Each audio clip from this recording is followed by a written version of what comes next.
జమ్మూ కాశ్మీర్లో కూడా అక్కడ కూడా పర్యావరణ మీద 21 రోజులు నిరాహార దీక్ష చేసిన సోనమ్ వాంగ్చుక్ అనే ఆయన చెప్పింది ఏంటంటే అక్కడ ధనుల కోసము కనుల కోసము కాదు, అక్కడ చేసేది వాటర్ సోర్సెస్, వాళ్ళకి వాటర్ లేదు, మంచు కొండలు ఉంటాయి. ఆ మంచు కొండల్ని మేము రక్షించుకోవడానికి మాకు అవకాశం లేకుండా అంబానీ అదానీలు మా దగ్గరికి కూడా ప్రవేశించారు, మేము ఏం చేయడానికి కూడా వీలు లేని పరిస్థితుల్లో ఉన్నాం మేము అని చెప్పేసి ఆయన నిరాహార దీక్ష చేస్తే, ఆ నిరాహార దీక్షకు ఎంతోమంది, కొన్ని వేల మంది మన ప్రజా సంఘాల వాళ్ళు అన్ని రాష్ట్రాల నుంచి కూడా సపోర్ట్ చేశారు.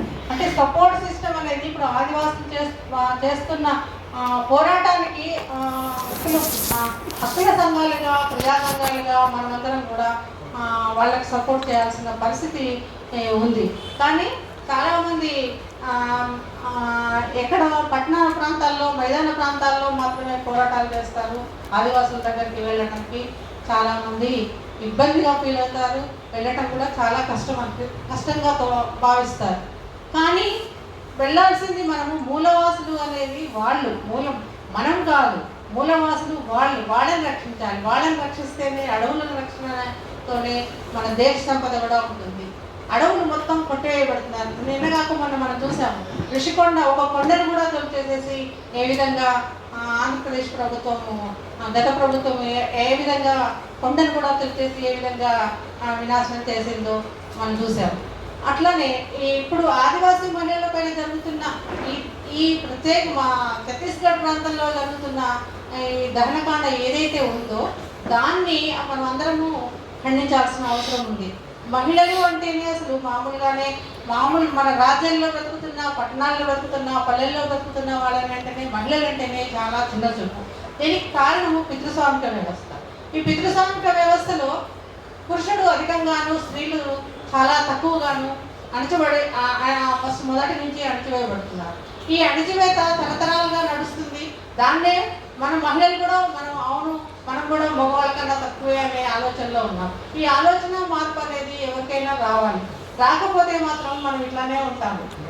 మన గురించి మనల్ని కాపాడుకోలేనప్పుడు, మనల గురించి మనం ఆలోచించుకునేటప్పుడు, మనం ఎక్కడో అడవుల్లో పుట్టి పెరిగి అడవుల్లో బతుకుతున్న, అడవుల్లో జీవిస్తున్న వాళ్ళ గురించి మనం ఏమో ఆలోచిస్తాము. అది కూడా మనము మననే చేసుకోవాల్సిన అవసరం ఉంది. ఆదివాసీ మహిళలు ఇందాక శ్రీదేవి చెప్పినట్లుగా నిజంగా చాలా దారుణమైన విషయాలు జరుగుతాయి అక్కడ. వాళ్లకు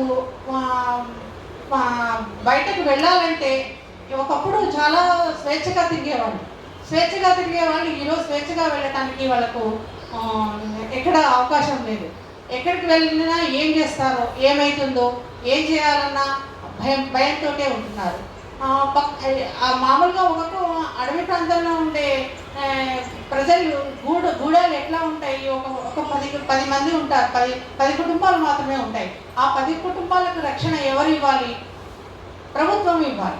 కానీ ప్రభుత్వం ఎక్కడ ఏం చేస్తుంది? ప్రభుత్వం ఎంతసేపు వాళ్ళ హక్కులను హరించేసి, వాళ్ళకున్న హక్కులను కూడా హరించేసేసి, వాళ్ళకు జీవన విధానాన్ని ధ్వంసం చేస్తూ, వాళ్ళని అభివృద్ధి పేరు మీద మీరు బయటకు రండి, మీరు ఎదగండి, చదవండి, చదువుకోమని మనం కూడా చదువుకు వ్యతిరేకం కాదు, చదువుకోవాలి, వాళ్ళు కూడా అభివృద్ధి చెందాలి.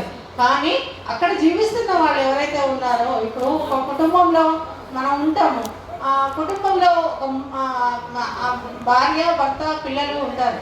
వాళ్ళకి అమ్మా నాన్న కూడా ఉంటారు.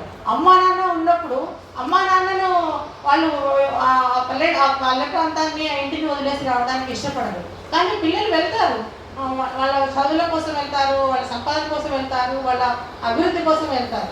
అలా వెళ్ళిన అక్కడ ఉన్న వాళ్ళ మూలవాసులు ఎవరైతే ఉన్నారో వాళ్ళకు కూడా ఈరోజు అనేకమైన ఇబ్బందులకు ప్రభుత్వాలు ఇబ్బందులు కలిగిస్తున్నాయి.